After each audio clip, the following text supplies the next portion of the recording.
Hola, mi nombre es Indira Castro, soy pintora y licenciada en artes plásticas y en esta serie de videos les comparto mi experiencia como estudiante del Magíster en Artes Visuales en la Universidad de Chile. Esta serie de videos, a modo de bitácora, se enmarcan dentro de las actividades de transferencia de conocimientos de la beca Chile Crea, Fundart Nacional, Convocatoria 2024, la cual me ha permitido financiar mis estudios. En la cápsula anterior resumí de manera general los cursos de primer año, tanto las asignaturas electivas como la tutoría y el taller AFE. Les comentaba que tanto la tutoría como el taller AFE tienen como finalidad el desarrollo de un proyecto para obtener el grado de Magíster en Artes Visuales. Durante el primer semestre se elabora una propuesta que luego es presentada en un coloquio, una instancia académica donde están los otros profesores, el comité académico, quienes dan retroalimentaciones y también hacen preguntas sobre el proyecto. La idea es que en el segundo semestre, ya al momento de elaborar la obra definitiva, se integre lo conversado en el coloquio. El proyecto de obra va de la mano con un informe donde se describen trabajos anteriores, antecedentes del proyecto, experimentaciones y también el desarrollo de la o las obras. Después del proceso de experimentación que les comentaba en el video pasado, en el taller AFE, decidí retomar un proyecto que había iniciado en el curso Modelos de Pensamiento Científico, que fue una de las asignaturas que formaron parte del primer año.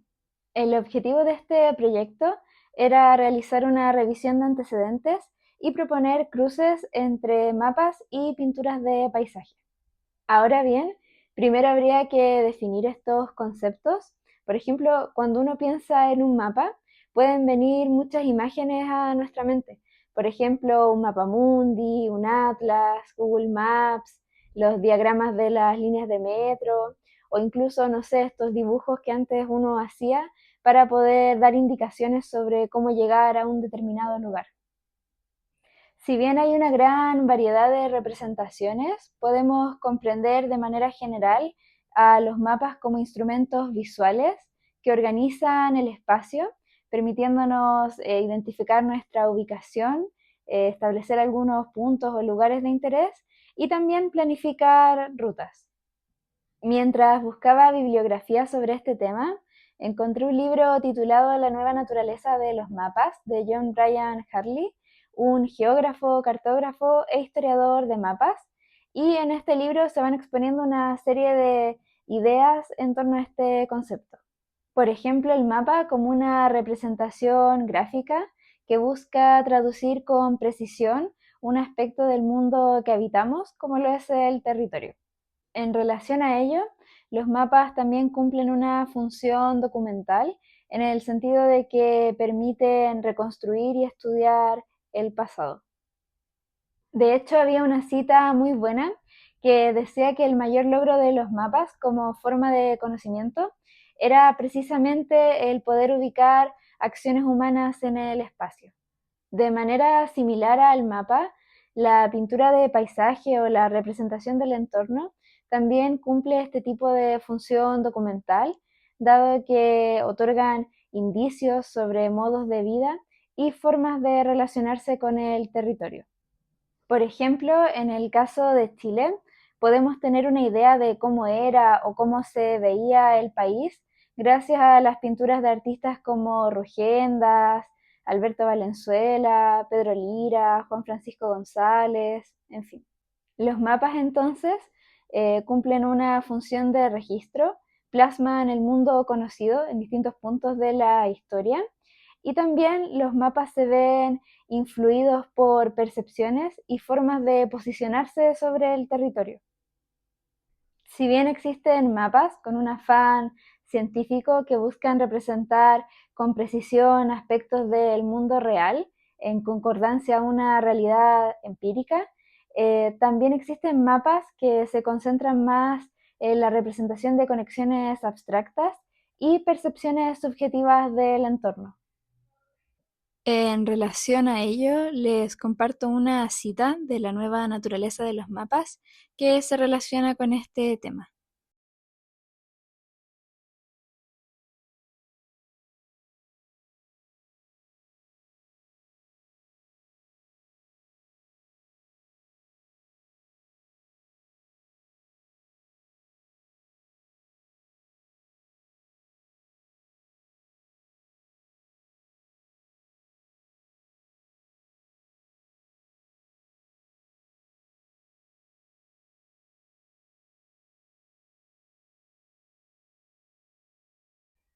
Además, al trasladar un espacio a una superficie bidimensional, una hoja que es plana, existe o se presenta una dificultad que es esta imposibilidad geométrica, lo que hace que en realidad no haya una representación completamente exacta.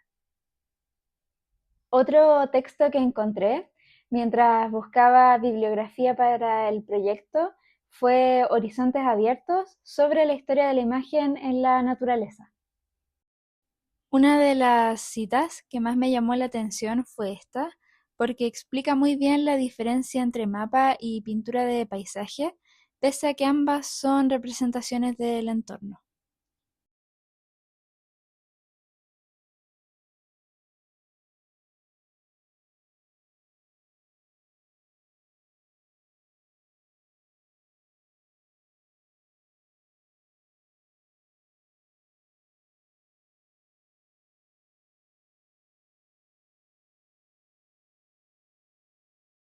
Otra idea que se presenta en el texto es que tanto el territorio como el concepto antiguo de paisaje se relacionan con una necesidad de cercanía, de proximidad, pero que para obtener una imagen del paisaje fue necesario descubrir la distancia, la mirada externa, a través de la invención de la línea del horizonte.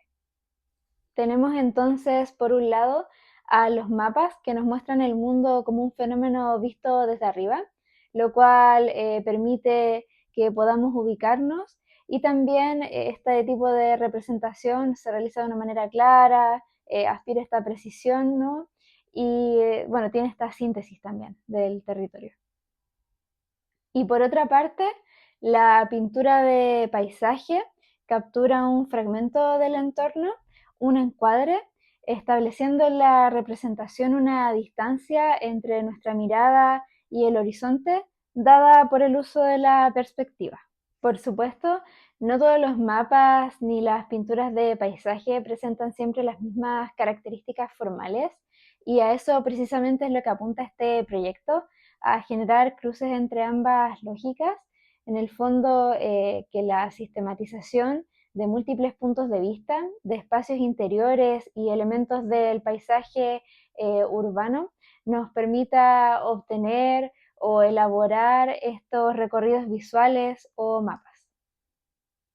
Por ejemplo, en relación a esta idea de la distancia en la pintura de paisaje, hay obras que tienden a anular este efecto desdibujando la línea del horizonte u omitiéndola.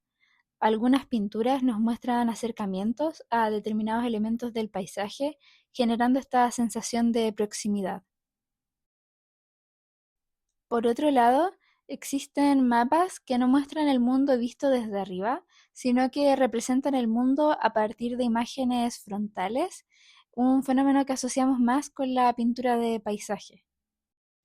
Este tipo de mapas también propician una experiencia en la que uno como espectador se proyecta en la imagen, recorriendo las calles o viendo las fachadas como la vista que tiene Google Maps.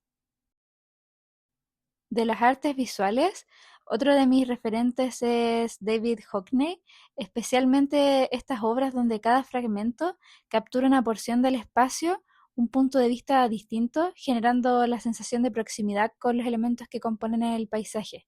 Los fragmentos se agrupan para obtener una vista amplificada del entorno. Ahora bien, en el proyecto AFE me centré en la representación de espacios cotidianos y en esta primera propuesta de obra para el coloquio elegí sistematizar las diferentes vistas al interior del departamento en el que vivo, del edificio también, y un trayecto que realizo con frecuencia en el día a día. Comencé a dibujar en digital el boceto para la pintura. Primero dibujé mi dormitorio, luego me desplacé por el pasillo, pasando por el baño y el dormitorio de mi mamá. Después recorrí el living, el comedor, hasta llegar a la entrada del departamento, donde podía observar el estante detrás de la puerta y el interior de la cocina. Aunque no hayan figuras humanas representadas, las diferentes habitaciones reflejan preferencias o rutinas, por ejemplo los muros con cuadros y bastidores o las repisas con libros. Luego de dibujar el interior del departamento, expandí el mapa incluyendo el patio del condominio con las bancas, plantas y juegos infantiles. Además, agregué el trayecto por el pasillo hacia la escalera, incluyendo las vistas desde las ventanas de los pisos superiores. Hace algunos años, cuando llegamos a vivir al edificio, teníamos la costumbre de subir las escaleras de vez en cuando para contemplar el paisaje y tomar fotos. Solíamos hacer esto especialmente los días después de la lluvia, cuando el cielo está más despejado y se puede apreciar la cordillera. Desde la altura mirábamos hacia abajo al patio del condominio, donde parecía todo una miniatura. A lo lejos veíamos la Basílica de Lourdes, los edificios y algunos árboles de la Quinta Normal. En honor a estas instancias de contemplación, es que decidí agregar este trayecto por las escaleras. En el boceto final agregué el trayecto desde el edificio hasta la basílica que se ve a lo lejos por las ventanas. Mi idea era que no apareciera la basílica por completo, sino más bien un fragmento, parte de las escaleras de la entrada. Con esto quería darle más protagonismo al paseo o a la explanada con las jardineras y los puestos que venden artículos religiosos.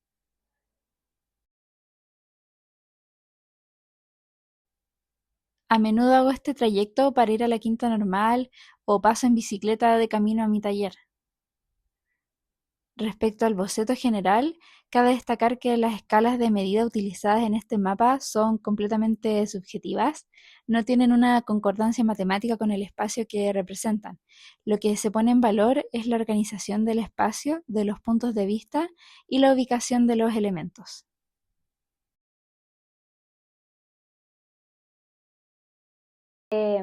Otros ejemplos que me sirvieron de referencia para el desarrollo del boceto fueron la pintura mural egipcia El Jardín de Nebamun y el trabajo del artista Antobi. Me parece que en ambos casos, pese a la distancia geográfica o temporal, existe este impulso por organizar las vistas de un espacio, casi como si pudiera observarse en 360 grados y como si ningún elemento pudiera escapar a la vista del espectador. Una vez terminado todo este proceso del boceto, comencé a hacer unas pruebas con pintura al óleo, para lo cual elegí 3 fragmentos de la imagen general.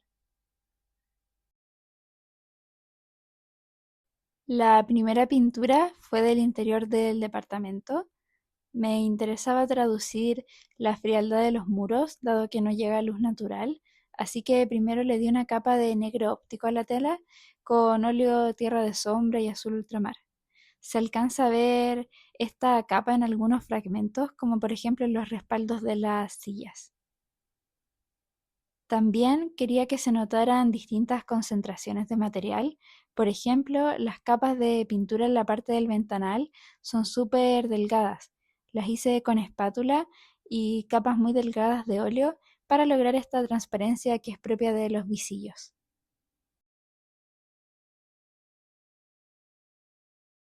En la segunda prueba, el lugar de referencia fue uno de los pisos de las escaleras que tienen vista a la basílica. Para generar una diferencia entre el espacio interior y el exterior, pinté la vista de la basílica con capas más delgadas de pintura y colores cálidos. También conservé una parte con el blanco de la tela del lienzo.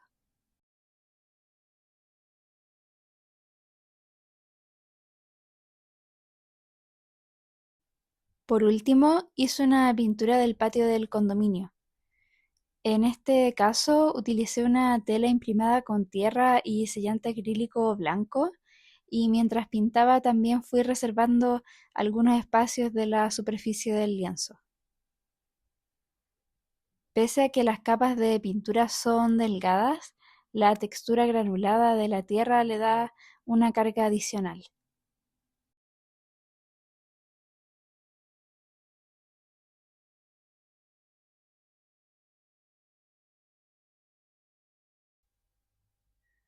Respecto al formato de la pintura, lo que más me hacía sentido era seleccionar muchos cuadros, bastidores, para poder armar esta imagen general.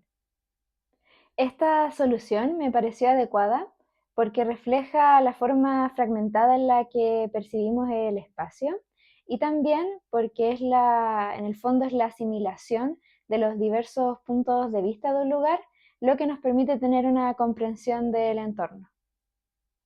Bueno, ya para finalizar, el proyecto que presenté en el coloquio y que luego continué desarrollando en el segundo semestre contemplaba dos obras.